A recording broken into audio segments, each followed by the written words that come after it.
Alam punya tanda, Tuhan punya kehendak. Inilah Sampan bersama saya, Pater Domi Kevi, SVD. Bapak, Ibu, saudara-saudariku yang terkasih, dimanapun Anda berada saat ini. Kita diberi banyak kemampuan untuk menilai dan mempertimbangkan banyak hal di atas dunia ini. Kita diberi kemampuan untuk menilai, membaca tanda-tanda alam, tanda-tanda yang akan terjadi di atas dunia ini.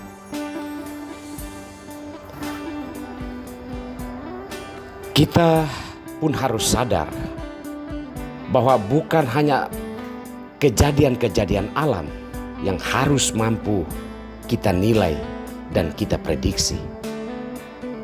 Kita pun harus mampu menilai tanda-tanda kehidupan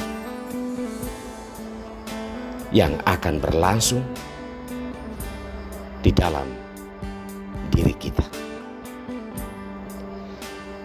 Tuhan melalui sabdanya hari ini mengajak kita agar memiliki kemampuan yang lebih dalam menilai tanda-tanda yang akan membawa kehidupan atau kebinasaan bagi diri kita.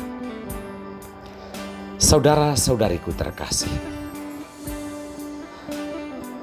dalam bacaan Injil hari ini, Yesus berbicara kepada kita semua manusia yang memiliki kemampuan untuk mampu membaca dan menilai tanda-tanda yang ada di sekitar kita. Ya, katakan jika awan itu telah naik, kita mampu membaca bahwa akan turun hujan, atau juga berbagai macam perakiraan yang kita lakukan dan alami di atas dunia ini. Yesus meminta kita semua agar bertolak sedikit lebih dalam, bahwa bukan hanya tanda-tanda alam yang harus mampu kita baca dan kita prediksi kejadiannya, tetapi apa yang berhubungan dengan keselamatan kita, itulah yang harus mampu kita baca. Yesus menegaskan bahwa kita perlu mampu untuk menilai tanda-tanda yang membawa kehidupan dan keselamatan. Karena apa? Karena alam yang kita baca habis-habisan, atau sesama kita yang kita baca segala macam perilakunya, kita nilai, kita vonis, lalu kita hukum, itu tidak begitu penting. Yang paling penting adalah kita mampu menilai tanda-tanda kehidupan yang Tuhan tanamkan di dalam diri kita dan yang datang melalui sesama kita, yang membawa kita kepada kehidupan, membawa kita kepada kebenaran. Hal-hal itulah yang perlu kita baca. Apakah hidup kita ini sudah pantas, sudah layak di hadapan Tuhan dan di hadapan sesama atau tidak? Jangan kita menilai sesama atau orang lain tidak pantas, tidak layak, sementara kita tidak mampu menilai apakah diri kita ini pantas di hadapan Tuhan, pantas di hadapan sesama, atau tidak. Yesus mengajak kita untuk mampu menilai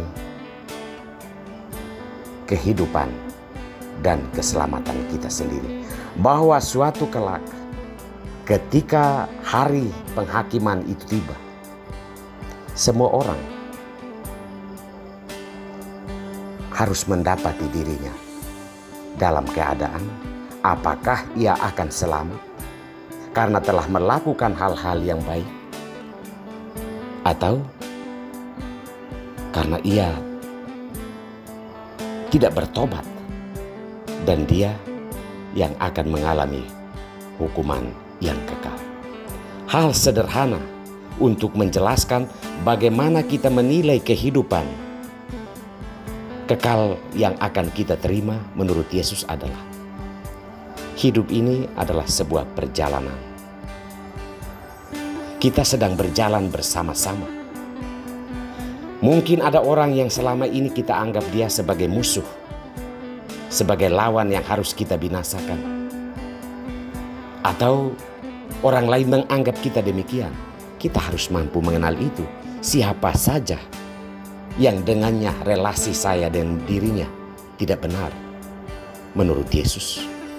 Kita harus mampu mengenal dan mengetahui itu, dan kita memperjuangkan perdamaian selama kita masih berjalan di atas dunia ini. Jika kita mampu melakukan itu, maka ketika kita dihadapkan Allah sebagai hakim kehidupan ini, ia tidak menemukan perpecahan, ia tidak menemukan kejahatan dan dendam yang terbawa di hadapannya. Saudara-saudariku terkasih, memang mudah sekali kita bisa mengatakan hal ini. Paulus saja sebagai seorang rasul yang besar, yang total dalam kemuritannya mengikuti Yesus, ia menyadari bahwa apa yang dia temukan di dalam dirinya hanyalah kejahatan. Namun ia setelah perjumpaan dengan Yesus, ia sadar bahwa Yesus dan segala kehendaknya telah memenangkan kehidupannya. Oleh karena itu, sabda Tuhan pada hari ini mengajak kita untuk mampu membaca tanda-tanda kehidupan yang dibawa oleh Yesus, yang menyerukan perdamaian, yang menyerukan pertobatan, yang menyerukan belas kasih satu terhadap yang lain.